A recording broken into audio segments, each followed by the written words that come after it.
Maïté, nous allons parler de l'importance de la consultation gynécologique. Lan mooy importance u dem si gynécologue yéen ñi jigéen ñi moom la ñu waxtaanee léegi ak Maïté.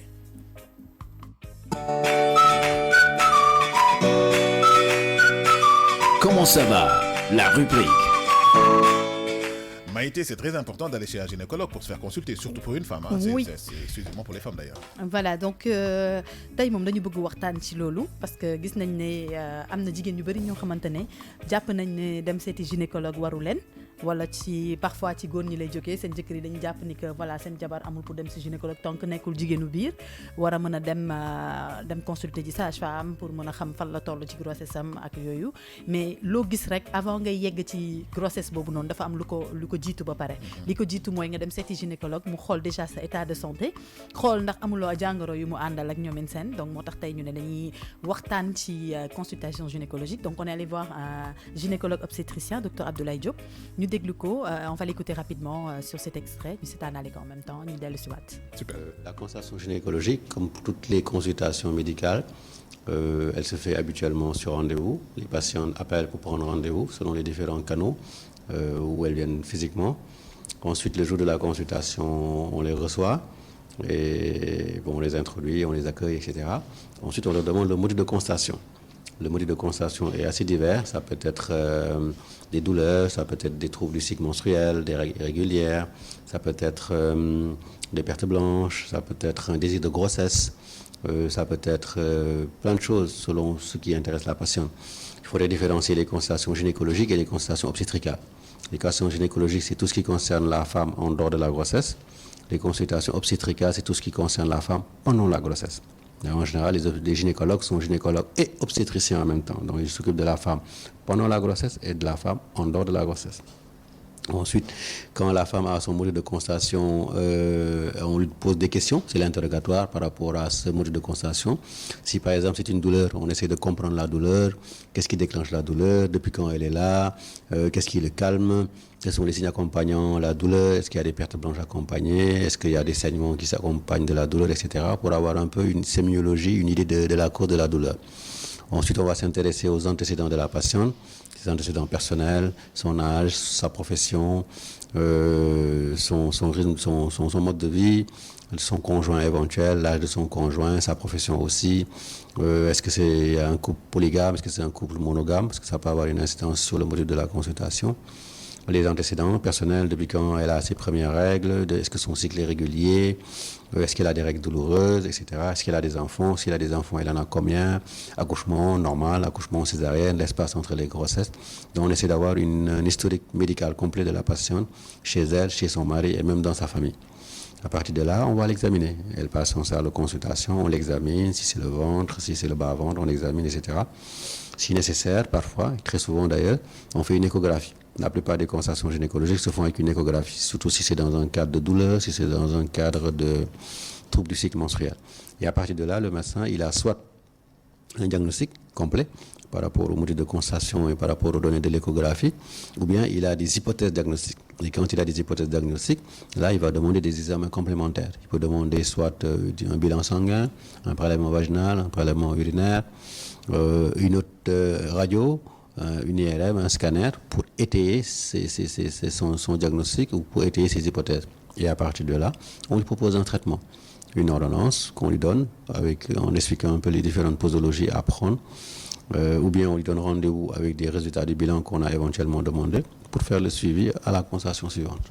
Les différentes maladies ou les différentes infections que l'on voit chez les femmes, il y en a beaucoup.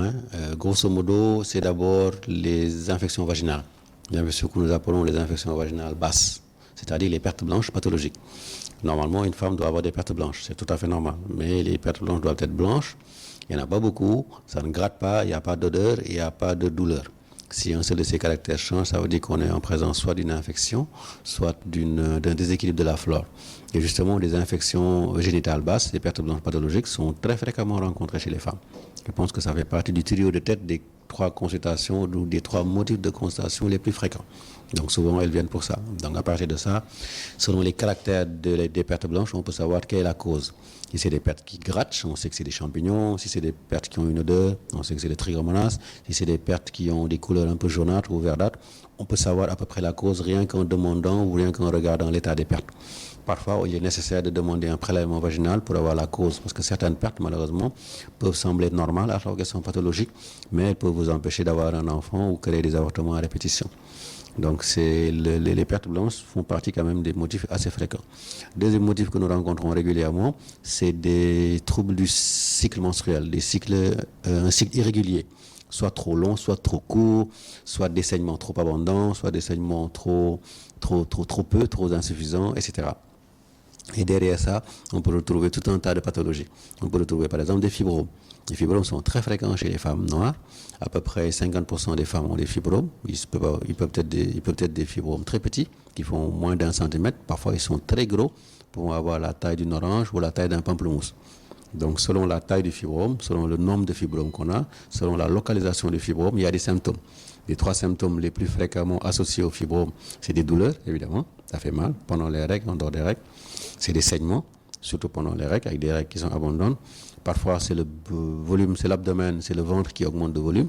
Et enfin, le fibrome peut empêcher d'avoir une grossesse ou bien créer des avortements. Donc ça aussi, c'est quelque chose que l'on rencontre très fréquemment. Autre symptôme que l'on rencontre dans les troubles du cycle, c'est-à-dire dans les règles irrégulières, c'est les kystes de l'ovaire. De temps en temps, très régulièrement, les femmes ont des kystes de l'ovaire, que ce soit des kystes fonctionnels, c'est-à-dire des kystes qui font partie du fonctionnement du corps, ou des kystes organiques, qui sont des kystes qui ne font pas partie du fonctionnement du corps.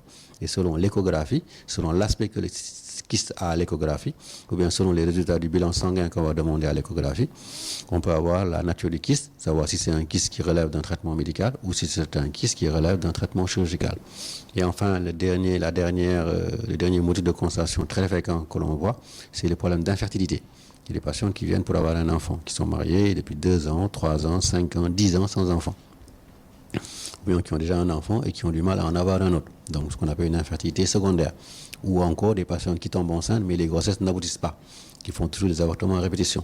Ça entre à peu près dans le cadre de même groupe de pathologies. Dans ce cas, on est obligé de faire, en plus de l'interrogatoire, de l'examen, on demande en général un bilan complet, un bilan aussi bien chez l'homme que chez la femme. Bon, chez l'homme, on a des difficultés parce que la plupart des hommes pensent que quand la femme a des difficultés à avoir un enfant, c'est dû à la femme, alors que dans 50% des cas, les hommes, ils sont concernés. Il y a une pathologie sous-jacente qui font que le problème parfois vient d'eux directement. Donc on demande un bilan, que ce soit un bilan hormonal, que ce soit un prélèvement vaginal, que ce soit des radiographies pour voir si les trompes ne sont pas bouchées, que ce soit un spermogramme pour voir la qualité du sperme.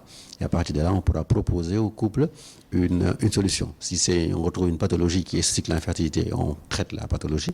Si on ne retrouve pas de pathologie, ou bien si la pathologie n'est pas compatible avec une fertilité naturelle, une fécondation naturelle, on peut proposer au couple des méthodes de procréation médicalement assistée, plus connues sous le nom de fécondation. Eh bien, dis donc, je pense qu'il a fait le tour. Hein. Mon Voilà. Dieu, très complet.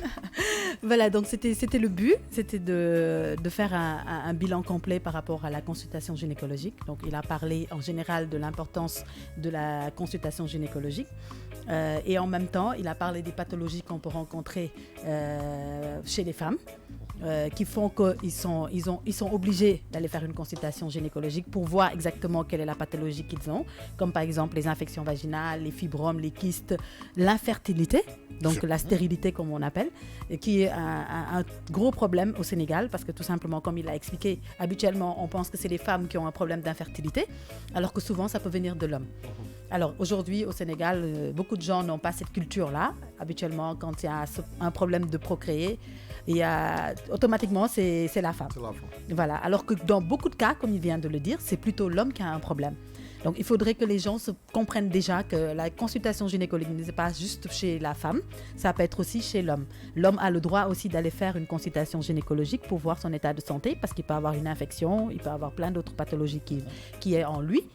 S'il ne va pas consulter un gynéco ou bien il ne saura pas exactement, il ne pourra pas être traité comme il se doit. Parfois même dans les couples, quand il y a un traitement vaginal qui se fait, un traitement d'infection vaginale qui se fait, on traite le mari comme on traite la femme. La femme, c'est vrai. Voilà, pour qu'il n'y ait pas d'infection encore. Parce que si la femme est traitée et le mari n'est pas traité, c'est-à-dire que ce sera une reconduction. Voilà. Ah oui. Donc, après un autre rapport, l'infection va retourner chez la femme et ce sera une infection continuelle. Donc, habituellement, on traite l'homme et la femme en même temps. Il y a des hommes qui n'accepteront jamais de prendre de médicaments venant d'un gynécologue. Bon, c'est la culture peut-être, je ne sais pas. Il y en a qui n'accepteront pas d'aller voir un gynéco parce qu'ils ont un problème pour avoir des enfants, alors qu'ils ne savent pas que d'habitude, c'est l'homme qui a ce problème-là. Alors, si c'est découvert très tôt par un gynécologue, ça peut être traité. Donc ñi nga xamante ne tey jii nii dañoo am problème mu jur ay doom pendant des années solution bi du dem takkaat beneen jabar parce que takkaat beneen jabar bu fekkee ne yow yaa yor feebar bi boo takkaatoon 20 jabar tamit si ginnaaw bu fekkee ne wéruloo doo mës a am doom. Voilà donc non mais c'est vrai parce qu'au Sénégal on voit ce genre de cas là da ngay gis koo xamante ne jabaram du mën a am doom pendant 5 ans de mariage ou pendant 6 ans de mariage.